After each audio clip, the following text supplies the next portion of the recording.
Perhaps the most famous dress in history has been worn by two women, 60 years apart. One died a legend, the other got torn apart online.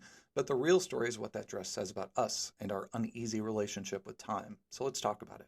Marilyn Monroe approached the designer Bob Mackie with a characteristically immodest request. Quote, design a truly historical dress, a dazzling dress that's one of a kind, a dress that only Marilyn Monroe could wear. And history would be seeing her in this dress along with 15,000 others, including President John F. Kennedy. After all, it was his birthday gala she was to attend. Held at Madison Square Garden on May 19, 1962, the evening featured a now infamous introduction by Peter Lawford, who announced, quote, the late Marilyn Monroe, sweeping his arm to the wings where the spotlight lingered on her absence.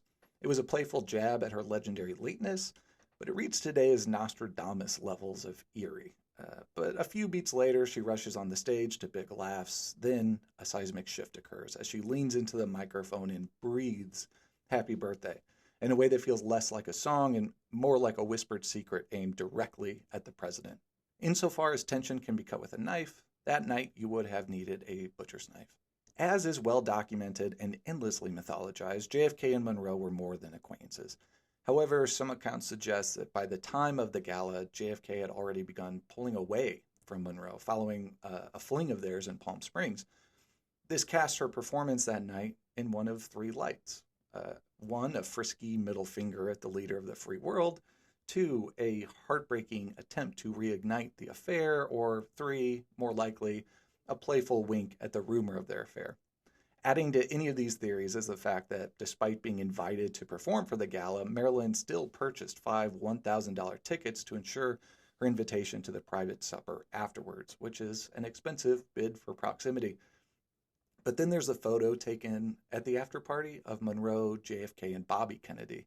The three of them gathered, sort of like co-conspirators, perhaps reflecting on a tongue-in-cheek spectacle that would soon send shockwaves across the country, most notably in Virginia, where Jackie Kennedy was staying with the children. It was Jackie's understanding that Bobby orchestrated the thing, so he was to blame, not her husband and not Monroe. And as she told her sister, quote, life's too short to worry about Marilyn Monroe. At the center of the evening, though, was the dress, one of history's first nude gowns adorned with 2,500 hand-sewn rhinestones, just like the most elegant disco ball you've ever seen, and so hermetically fitted to Monroe's famous proportions that it was literally sewn onto her before the event. Even in the black and white footage, she is so radiant, the spotlight looks like a black hole in comparison. And even if the dress was not skin-colored, you'd still think it an extension of herself. It's elegant, seductive, mesmerizing, historical, dazzling, scandalous. And, of course, 2 months later, she would be found dead. Marilyn Monroe's will left the bulk of her estate to her acting coach, Lee Strasberg. After his death in 1982, control passed to his fourth wife, Anna, who auctioned Marilyn's personal items in 1999. Among them was the dress, which sold for $1.3 million. Highway robbery compared to the $4.8 million Ripley's, believe it or not, paid in 2016, making it the most expensive dress ever sold at auction. Shortly thereafter, the dress made an unexpected stop at a grocery store in Saskatchewan, Canada. Yes, really. As part of an effort to promote Ripley's owner Jimmy Pattison's grocery chain Save On Food. From Canada, goes into Ripley's famed vault in Orlando, Florida, presumably within spitting distance of a 19th century humpback whale skeleton, Madonna's signed underwear, and an assortment of German torture devices. In 2022, Kim Kardashian came knocking. The Met Gala was approaching, and she'd like to wear the most gilded and glamorous dress in recorded history.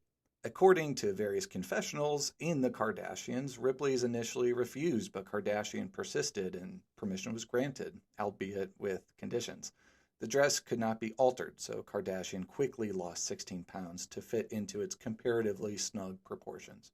A Ripley's representative accompanied her to ensure the dress remained intact. From the moment Kim exited the limousine with Pete Davidson, if you remember that, the world watched the dress as closely as it had in 1962, but this time the spectacle is met with less awe and more outrage. Among the critics was Bob Mackie, the designer of the dress, who said, quote, it was designed for Monroe. Nobody else should be seen in that dress. Social media and news outlets were even less subtle in their condemnation. Detractors argued that Kardashian was tarnishing Monroe's legacy, suggesting that she even ruined the dress, despite many familiar with the dress claiming that wasn't the case.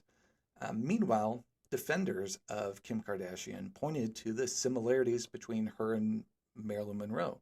Both claim their respective moments in pop culture and are mocked as arriving there by virtue not of talent, but of their curvy figures. So to those defenders, the dress is less a symbol of Monroe herself than of an American trope as old as the camera itself, really.